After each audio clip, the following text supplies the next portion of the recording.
Welcome, everyone, and thank you so much for joining us today. It's my pleasure to introduce our next panel, featuring Rada Blank, the writer and director of the 40-year-old version, and along with the film's producer, Lena Waithe. So, Rada, I'm going to jump right in. So, this film is loosely based on your life. So, what spurred the decision for you to go from writing about other characters to turning inward to yourself? First of all, happy to be here. I sound like someone's father because I'm recovering from our opening night party. Which was lit. And I don't know what I would call it loosely based. I might say tightly based because there's so many elements of my life that I'm kind of referring to in the film. My brother plays my brother. My friend Stacy plays my friend Stacy. Hi, Stacy. And so the question was, sorry, still recovering.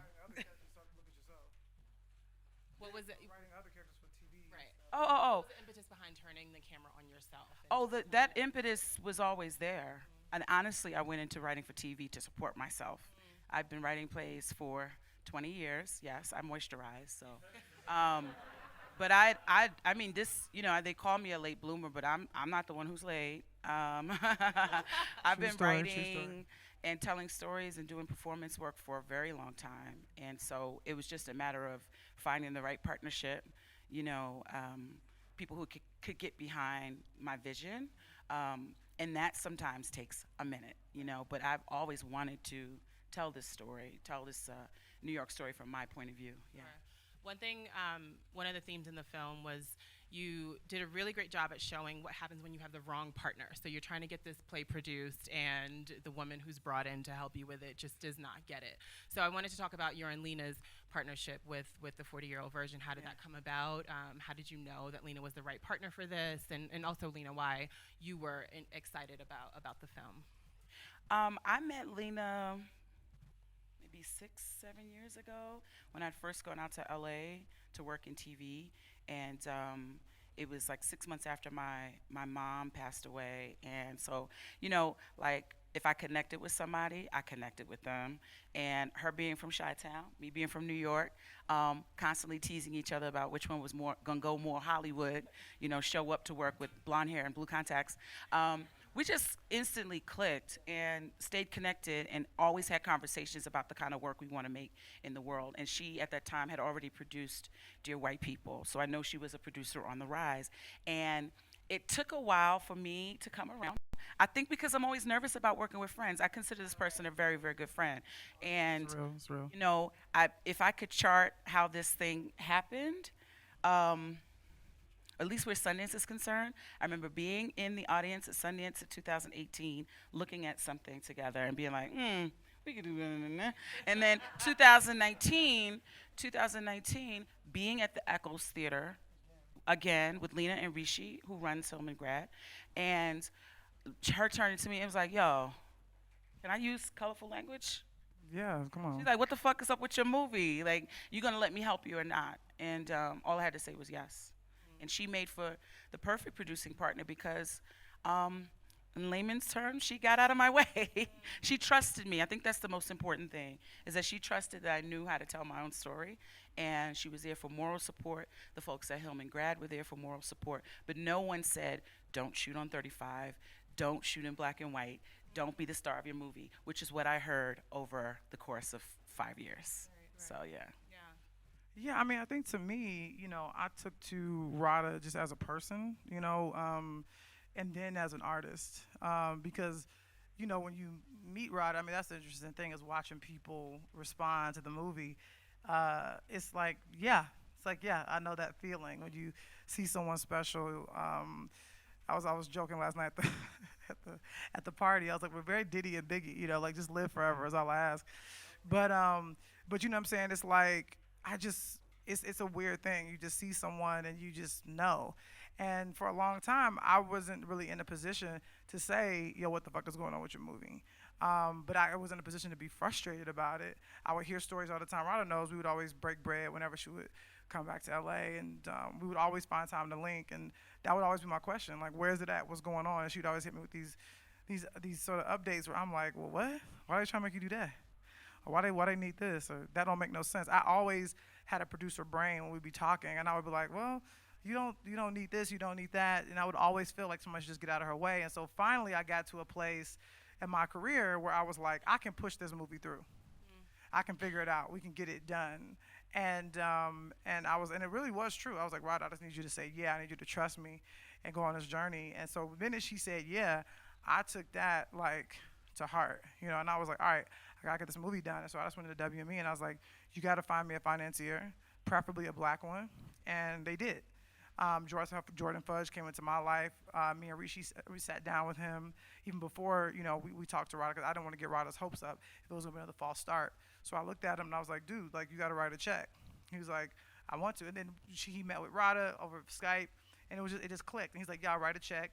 I wrote one as well just to make sure we had the cushion we needed so she got everything she wanted. And it just was like, I told Risha, let's make sure we surround her with people. So, because it was her first feature, even though I knew she was like locked and loaded, I want to make sure, like, you know how they put those buffers on bowling alleys for kids? I want to make sure she wasn't going to throw no gutters, you know what I'm saying?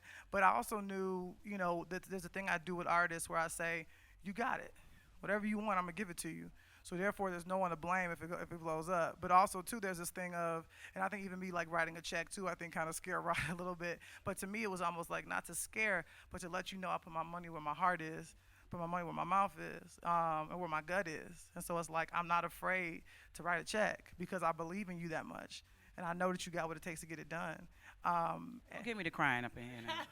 No, it's real. It's real. And so that's all I had. You know, I think sometimes people wonder, like, oh, how did you see this or how did it happen? I'm like, it's just belief. It's just belief, and it's just a knowing. And that's always knew. I would talk to Rishi. I'm like, this is going to be worth it, you know, when we get to the end of this journey, because I know how special she is. And last night was just such a triumph, I think, for all of us because we did the thing. It was like, this is what happens when you let a creative create and just do their thing.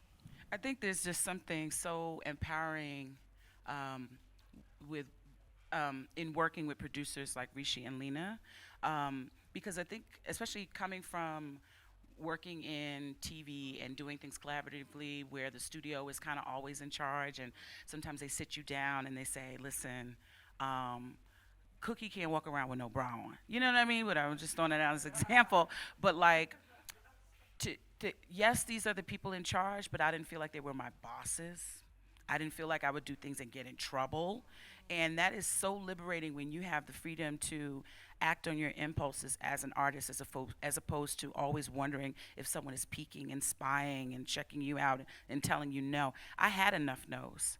And you have to unlearn that a little bit. Because there be times, remember one time you had texted me about, I think she was nervous about the 35 millimeter thing, or maybe somebody Black got, and white. It got crosswires. And she was texting me like, look, let me tell you why I think it should be done, and I can call people, and I can tell you what's I had going a to be special. dissertation. And I was just like, what? And I'm always doing 1,800 things at once. And so when I'm texting, I was like, what? Yeah, it's going to be lit. It's going to be lit. It's going to be lit. And she was like, what? No, what are you talking about? And I was like, what? I was like, what are you saying? She's like, well, I thought y'all wouldn't be cool with me shooting 35 million black and white. And I was like, what? No, shoot them whatever you want. Yeah. I'm like, do whatever you fucking want. And I think, like, what was beautiful was that there was a person who had miscommunicated something to me, and you said to them, leave her alone. Yeah, that's true. So Lena was my protector. Lena and Rishi was my protector, and that doesn't happen often. And I think it's so important that, you know, there is an image presented in the making of this film. That step and repeat, what to me was monumental, to have black and brown people, to have queer people, people who are typically in the margins as the people who financed and gave this film the green light. And I think because many of the people who financed the film looked like the people in the film, there wasn't this question. It wasn't a big risk. It was a no-brainer for them. Whereas other times there was so many questions about, well, what if Tiffany Haddish played the 40? You know what I mean? Whereas this wasn't. That's why hashtag Trust Black Women is from 2019 beyond. That's my hashtag Trust Black People, hashtag Trust Brown People, hashtag. You know what I mean? Like, yeah. I want to talk a bit about the content because you really deal with some very serious issues. You talk about gentrification. You talk about how hard it is to break into theatrical spaces if you're not doing what the film calls poverty porn. But there's so much humor.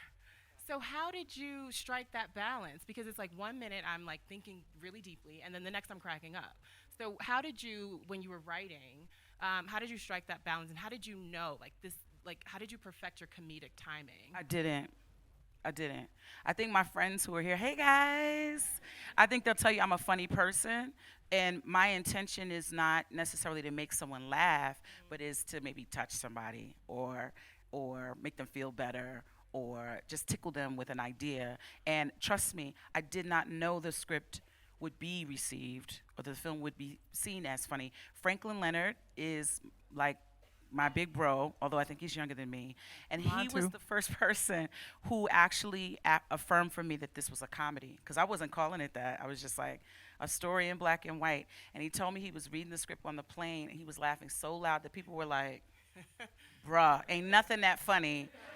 At this altitude, you know? And he told me that, and I was like, "Are you for real?" He said, "No, I'm trying to tell you, Rada." And so I saw him last night, and he was like, "I love being right." So I did not know. My intention is never to make someone laugh. My intention is to be as honest as possible and to not be afraid to point my attention in places that are uncomfortable. You know, it's funny about laughter.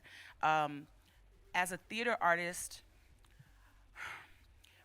creating laughter in an audience, I kind of paid for that. I remember getting a review in the Times where someone said about a play I wrote called Seed. Somebody here might have seen it. And in, oh, okay, somebody might have seen that play. The reviewer said, "I wish this writer would just stop going for the laughs all the time." I wasn't. What that writer, who is not black or from Harlem or New York, doesn't understand is that black people laugh at a lot of things, not necessarily funny shit. Sometimes we laugh because something is familiar. Like when that girl turns around at the Dwayne Reed counter like this. Exactly. You know, yes. That's not about making people laugh. That's just trying to connect to something that we understand. And a lot of times reviewers don't get that, and they said, "Oh, this person's always trying to." The audience just kept laughing, not because it was a comedy, but because it was familiar to them. So it's important that we have, again, more folks like us critiquing these films. When we went down the Step and Repeat, and we saw all those black and brown people asking us questions about the film, I mean, like, I just want to make sure it's inclusive so that people who maybe are speaking a little closer to the language are the people who are kind of spreading the message, you know? Because one person will say, you know, give this particular critique about the film, whereas another person will say, "Oh my God, it was so funny," and whatever. You know what I mean? So, yeah.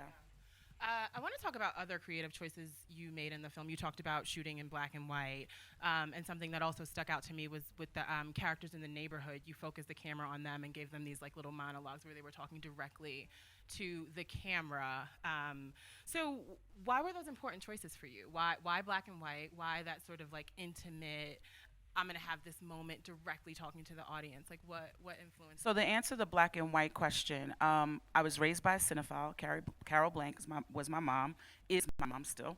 A phenomenal artist who, you know, raised me on films like The Lost Weekend, Night of the Hunter, Repulsion, which I probably saw too soon because that movie is out there. But so seeing films in black and white is not strange to me. Citizen Kane, Diamonds in the Night, you name it. I just think for me, I wanted to make what felt like a classic New York film with us in it. Like I'm a New Yorker. I look at Woody Allen movies and I can relate because I'm a New Yorker, but I'm not in those films. So black and white is about adding to that canon, but also retrofitting a film into that. And then, you know, aside from the fact that, you know, black and brown people look so fucking good in black and white, just sumptuous, like the shades of gray. Aside from that, I wanted to give hip hop as a culture a kind of sophisticated, human, you know, more vulnerable treatment. Because I feel like how we encounter hip hop a lot in the mainstream tends to be like oversaturated, oversexualized, very loud, and the humanity sometimes, you know, at least from the mainstream, is missing. And so I feel like if it's in black and white, then you're kind of forced to confront a certain level of humanity that you also don't often see in, you know, films where hip hop culture is reflected. And then in terms of the Greek chorus, like, you know, I'm a big fan of, is it Christopher Guest? mockumentaries. Like I really want to make mockumentary films, and so having that Greek chorus, like the real Harlem people talk to camera, gives us that. I mean, Eric Bronco and I, my amazing DP, we really studied and talked about like what makes something a documentary, what makes it a mockumentary, and for those films, oftentimes like the camera just shows up as a conversation is happening. So I wanted it to feel immediate. A lot of handheld, a lot of swipes, a lot of one takes. I remember we were shooting and we had done like a oneer, and the actors all looked at each other like, oh shit. Like no coverage. So it made it more urgent, but I think like, for me, 65% of the job is hiring the right actors. It wasn't something they couldn't handle. And I think if you saw the movie, you see them shine. So, yeah. One thing that stuck out to me was your use of location. I'm a New Yorker. I'm from Brooklyn, from Bed-Stuy, and when you work, well, there's always someone from Brooklyn, anywhere you go. But when you were coming out of the train station at Rockaway Ave, I felt like a visceral reaction to that. And so can you talk about the distinct choices that you made on like what locations to get, what street signs to get, what music to get? Like when I heard Tribe, it's just like so New York. Like what? Thank you, Guy. Thank you, Guy Route. That's my amazing music supervisor, who I think is sitting in the back. Like Electric Relaxation as a video was on my list of like, comps or things that inspired me. And I knew that it was a conversation of like, what kind of music do we play to start this film? What kind of music? And he's like, yo, like Electric Relaxation. And it made so much sense because then the people, especially from a certain generation of music, know what I'm doing. Especially when you see the old school bus. You're like, wait a minute, does this take place now or the 90s? I'm not sure. So that music very early on helped to establish like what generation of hip hop I come from, and then the other question was about location. Yeah, like but that's why I did that. I did it for you. I'm dead ass when I say that. I'm from New York, so I say dead ass. But no, seriously, I think one of the compliments that we got last night, I think you might have heard this too, was like, yo, it's so black, yo. It's so black. And not just black, but a specific black experience. And so that Rockaway Avenue is there because, okay, everyone doesn't get it, but you know that we really shot that shit in Brownsville. And I remember when we were first going over the script, I can't remember who we were talking about it with. It says Brownsville, Brooklyn. Like, okay, so where are we going to shoot to be Brownsville, Brooklyn? I said, we're shooting in Brownsville, Brooklyn. And sure enough, and just received the most amazing welcome. The people there were so sweet and warm and excited. And then when some of them saw the Lena Waithe walking down onto my set, they were like, hold up, ain't that the girl? Hey, I know you. So it was a way to be like, hey, we're here. We can make films in our own communities and celebrate them. And the film, like, we go to Brownsville, Brooklyn, so a scary part of the Bronx, Midtown, Harlem. Like the only place we didn't shoot was Long Island and Staten Island. Sorry, God. Next time we'll get the woo in there. I mean, people are already asking for there to be a TV show, so we'll Say see. it again? People are already asking for there to be a TV show, so we'll see what happens. Girl, But child. also in terms of locations, though, what I love is like I don't know how many here saw the movie last night, but her apartment is her apartment. We shot in Rada's actual apartment. Hopefully not for long if we sell this shit. You know what I'm saying? Nah. The calls we've been getting, you won't be in that apartment for long. But but I think to me that's what's so special about it and so authentic is that like when we wrapped that last night, like we went back into the cameras left and we went back into the apartment. It was just like it felt so throwback, And I think that's what's so exciting about it. With the reviews, obviously, been raving and really wonderful and kind. I think it's like it feels like so now, but it also feels like what we've been missing, and what we used to have. Rada, I think, sort of is bringing back all those things that we forgot about. That authenticity, again, it's like I was telling people last night, it's like the artwork, her mom's artwork is in the film. The guy who plays her brother, is her actual brother. It's like her blood is on the celluloid, and I think that's why it's gonna last forever. Ooh, blood on the celluloid. That sounds like a book. You gonna write that? How we survived The film industry, blood on the celluloid. Or it sounds like the beginning of a poem. Like, there was blood on the celluloid. Yes. Her That's head what happens wrap, when her she and head I. wrap was dipping Harriet's The up in head sweat. wrap, right. Um, That's why people don't like going to movies. Like when we're in the audience, we're like, "Oh, come on!" I'm sorry. Here's the best experience ever though. We went to a Tastemaker screening of Get Out. We saw Get Out like 2 weeks before it came out. So like us like and because they were like asking me to go to Tastemaker. I was like, Ronnie, you want to come see this movie with me? And you came. And it was just like, but it was the most amazing experience ever. Just to watch. Can you imagine watching Get Out like before it comes out in the world with Rada? But it's like the thing is like we walked out of there, and I remember you saying you were like, oh man, a fire has been lit.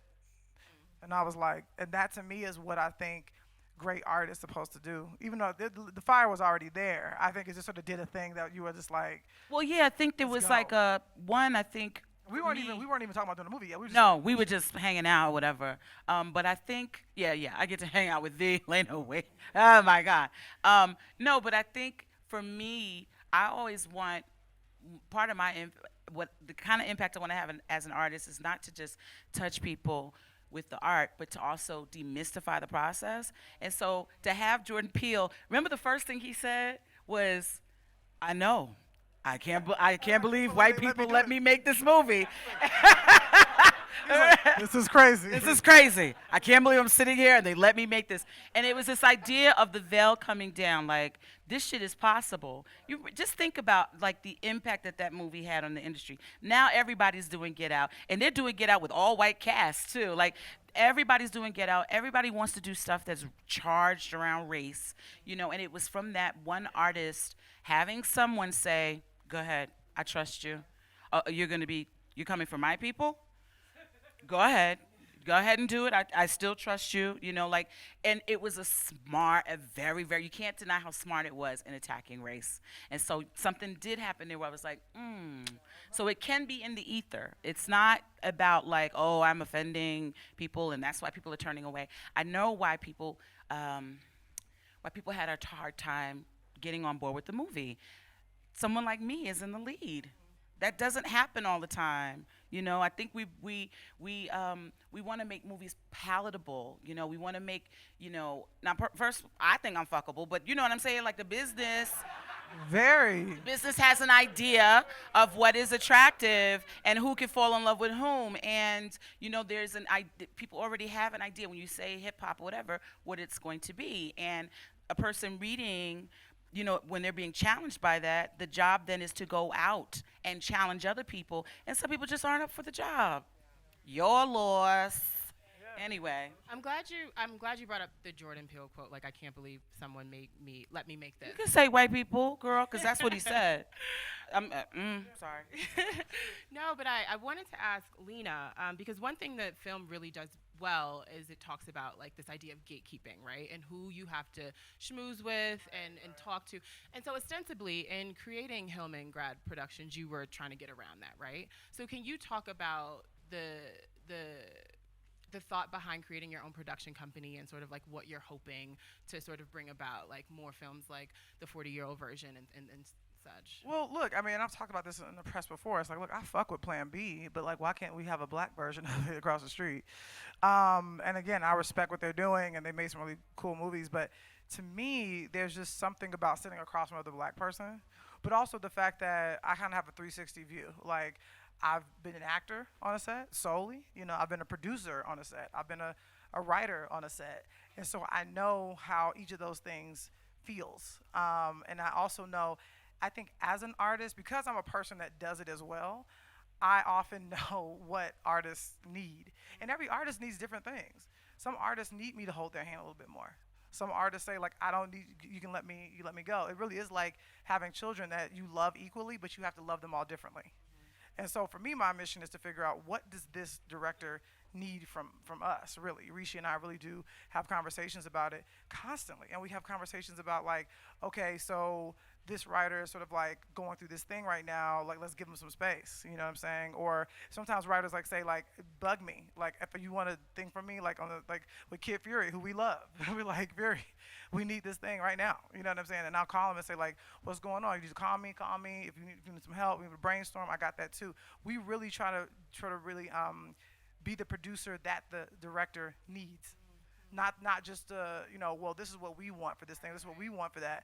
That really is not our job. Our job really is to be protectors. Our job is to make sure these artists have what they need, and our job is also to get out of the motherfucking way. It really is true. That's sort of our motto. But I think with Hillman Grad Productions is like, to me, I feel like people like Rada. I think there are certain production companies like even a Plan B. You know, and I don't know if Jeremy was here, he like punch me, but the truth is he may not be able to see what I see in Rada, just because he comes from a different vantage point. You know, and so for me, I look at Rada and go, oh, she's gold. Like, she's a star. Like, she should be out there. But I think I see that in a way that other people don't.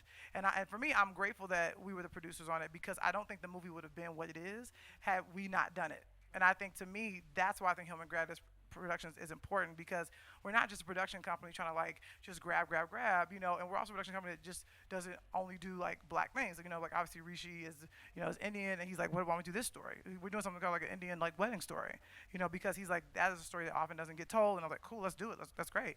And so we're just always trying to do stories that are just interesting and told from different points of view. And I just don't see anyone else doing that. And also too, we are task masters. We believe our other motto is always be shooting.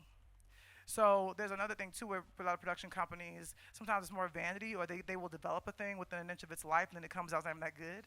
So our thing is like, look, and I don't ever want to put something out too soon, but my mission is like, if it's there, if it's good and it's interesting, like we're always like, where are the squeaky wheels? Like, why isn't this deal done? Why don't we have this actors thing signed? Like, what's happening here? Because we just don't waste time, and we're also aggressive. You know, it's like, we're going to be on you. Like, you sure? What's going on? What's happening? Whatever. Other places are like, oh, well, we'll get to that. We'll get to you. The reason why I think we're putting out so much stuff, and our thing is not about, you know, quantity. It is about quality. But there's a lot of quality stuff out there that folks are just kind of like, you know, sort of like taking their time trying to get to it. And certain people, they were just taking too long to me with Rada's movie. And I was like, we can get this done. I mean, how long can I play 39? Shit, you know, like, Jesus. The skin is tight, but now we're pushing it in my 50s. Like, come on. Also, I think, you know, like, I guess I have a question then for you, if you don't mind. It's like, how do we replicate this model?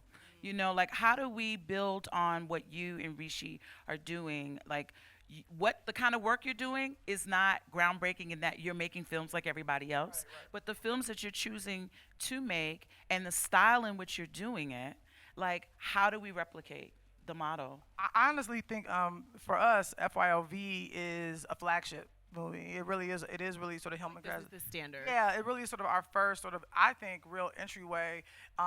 Because even though, yes, I produce Dear White People, but this is like the first time for us as a company, you know, and obviously for the film to be doing so well, and for Rada obviously to be the star that she is. And it really does say, I think, to the industry, it says to the community, obviously it's already said it, made it very clear to Sundance, like, we're here, but this is how we choose to show up.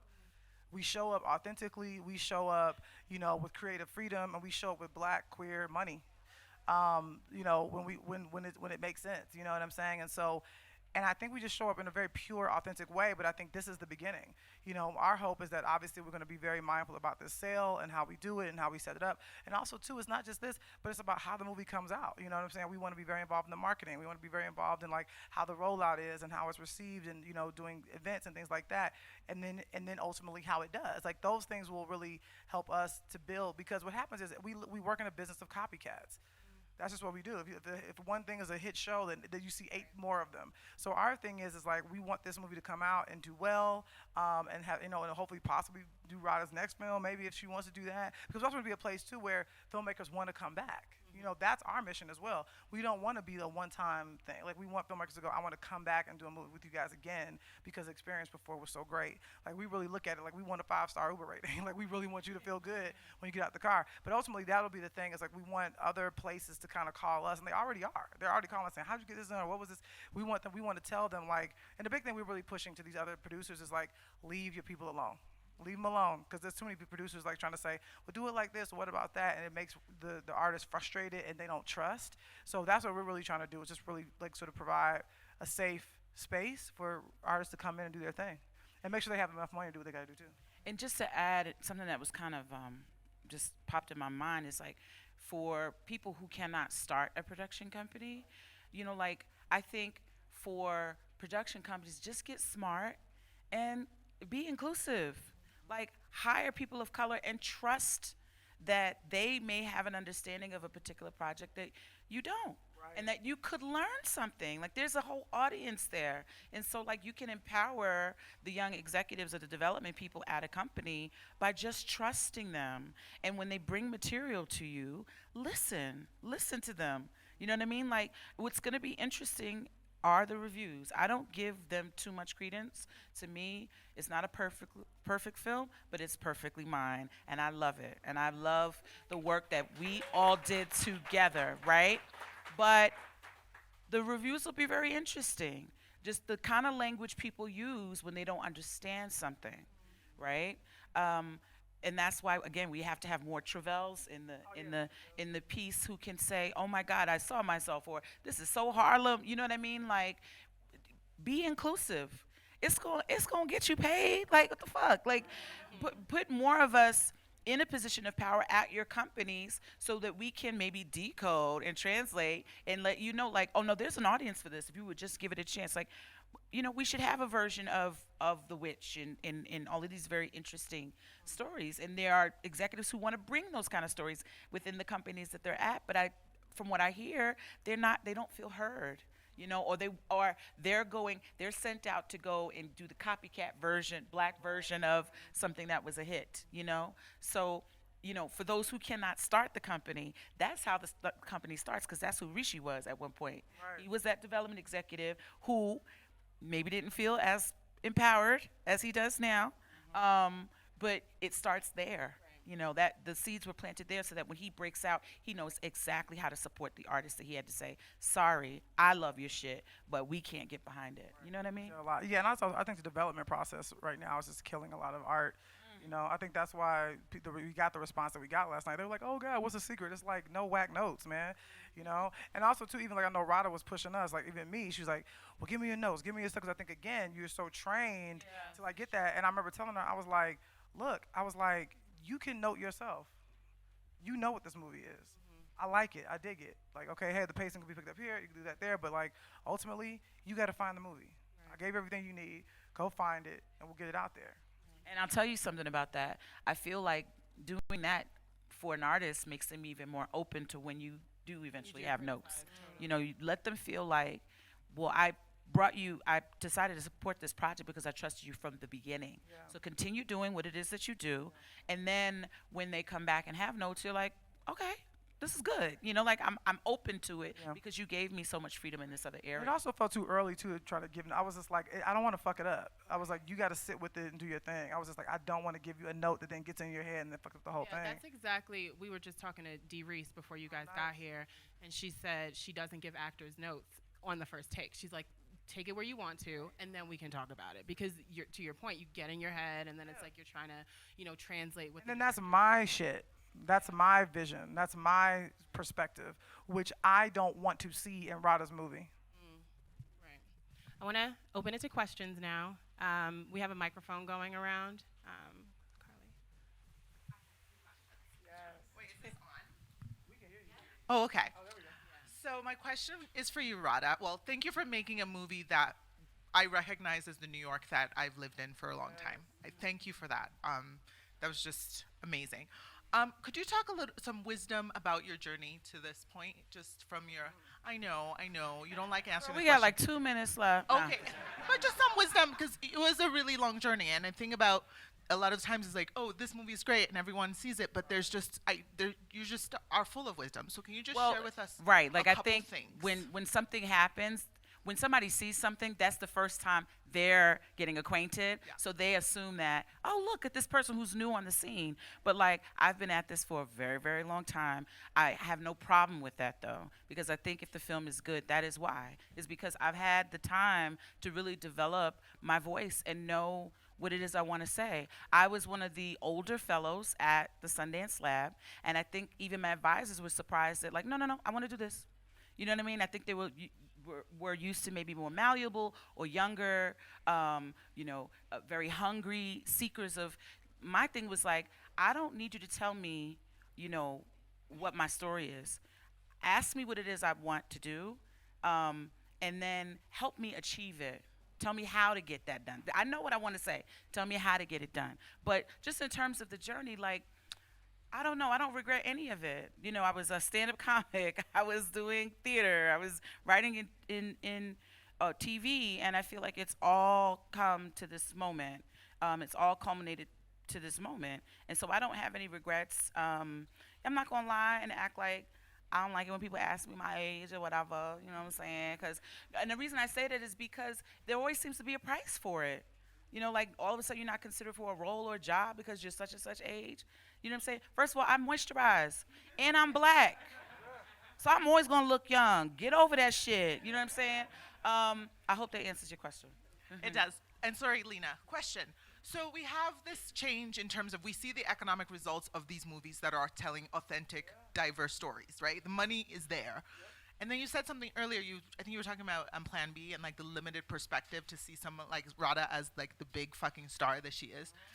How do we reconcile those two concepts, right? It seems to me that the gatekeepers, the doors seem barricaded, locked, jammed, even though the money, clearly, I mean, at the end of the day, that's what runs this country, but something about this feels like it's not just about economics, but something much deeper and much more profound.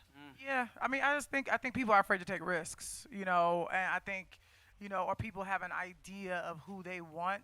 There's the thing I always say, what kind of black person are you? Ooh. You know what I mean? So it's like, there's certain kind of black people that Hollywood prefers. And I don't necessarily know if Rod and I are those black people.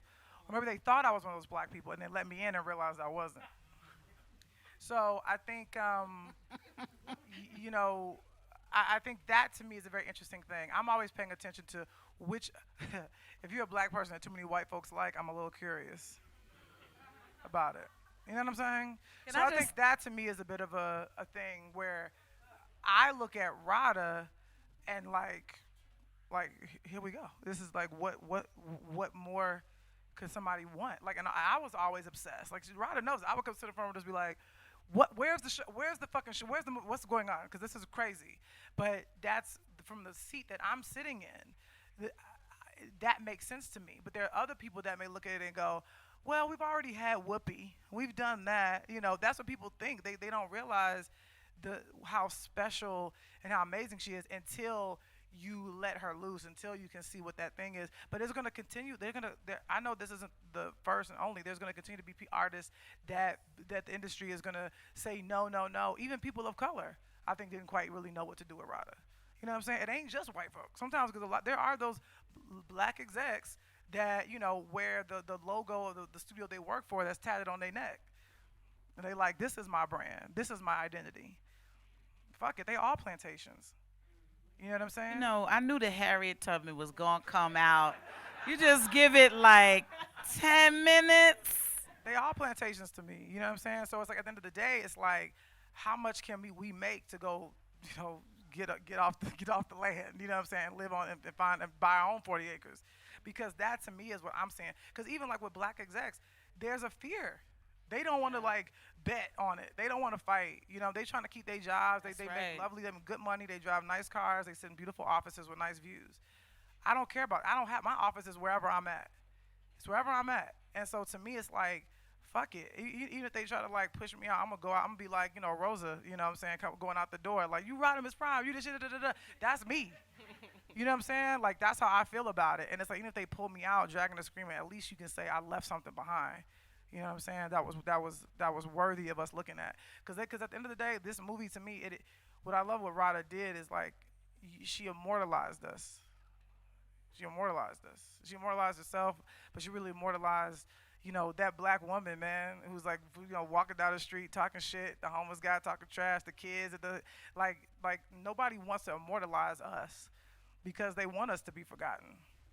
And that's a big thing to me too, with these conversations about like we kind of get back to that weird thing where I think our community sometimes only wants to see the good in us.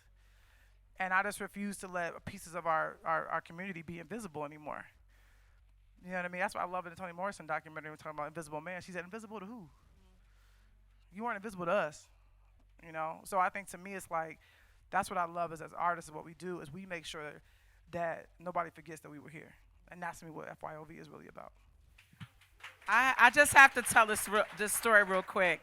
When I finally said yes to Lena and Rishi, and I'm telling you, we had a meeting at a particular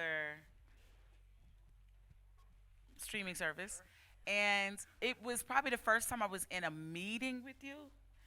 And you were like, and y'all need to make this movie, and she's the one. If y'all don't, and speaking of Plantation, I immediately was like, she gon' get us in trouble talking like that. She was like, and I said, and I just kept shrinking like, oh shit. She gonna get my foot cut off. I mean, she's fearless. She's fearless, and even though I've known I wanted to tell the story, there's nobody to tell the story like that but me and like me, I've not had that energy. But being around her and Rishi, it does reinvigorate that thing. Like, yeah, fuck that. No, I'm shooting this shit in black and white. I don't care how many Oscar-winning advisors tell me not to do it. Like, I'm gonna do it. Roma was black and white. You know? Shit, right, exactly. Yeah. I think we have another question here. Hi, Rada. Hi. So I wanted to Stacy, know, one of the stars of Give it up. FYOV, 40-year-old version. coming out of the theater, like shooting the scene that we did at the Signature Theater that day, I was like, it was very meta. Right. And knowing the rejection that you faced from the theater community, I'm curious to know now that you have debuted your film, is there a conversation? Are there people from the theater community now coming to you? No, okay. They haven't seen the film yet. Will, so though. I feel like they either gonna want to produce me or never produce me again. But how ironic was it that the worst play I've ever written finally got produced on that off-Broadway stage in the movie. Yeah, no, it's interesting. I just hope that the theater community sees themselves. They're not afraid to look and see themselves. So much of the conversation is verbatim. You know, one of the things I would hear all the time when I get rejected is, oh, this play about this family dealing with the institutional racism around the community is really good. I love it. It's very powerful. What else you got? And that what else you got, like, that was a line. It was a montage in an old version where I'm sitting with, you know, literary agents or whatever, literary managers at theaters, and they're like, this was so amazing. I cried. I was so moved. What else do you have that I could read? And it's just like, bitch, that shit took me 6 years to write. And you want to know what else I got? I mean, because it becomes a factory, and because most theater is, you know, there's not a lot of money there. It's, you know, there's this queue, especially with black people concerned. And when we show up on the stage, it tends to be black theater that affirms a certain level of blackness to the silver-haired patrons of that theater. Right. Yeah, and I think that's really interesting too. Is that I was talking to Michael Ellenberg, who used to run drama over at HBO, who was in the audience, and he called me this morning, woke me up to tell me how much he loved the movie. And he's like the whitest like guy ever. But he said he's like, I think my mom is gonna love the movie because he's also like a white New York upper type of situation. But he's like, the thing about it is, he's like, Rada is obviously speaking directly to you, and I didn't even think about this. Like, he had to actually tell me this, but he was like, but she's also speaking to me. She's also speaking to my mom and our friends in terms of who go and are the patrons of those plays. And I just thought to myself, oh, wow, I didn't even realize that, because he was like, I saw myself in it. He's like, I saw my mom, I saw, you know, my wife in it, and I thought to myself, that's very true. And I'm a person that I do like going to theater or go see shows. We went to go see opening night of The Inheritance in New York. I love theater so much, and the truth is, I'm always looking for myself when I go to New York. And the thing is like, either it's Temptations or Slave Play. You know, it's like Singing and dancing or running from the whip. You know what I'm saying? Or war-torn Africa. No, it's true. I'm sorry. But it's like and really it is like blatant in theater world. I mean, if you think about like what's on stage, you know, and again, what kind of black people are allowed on stage.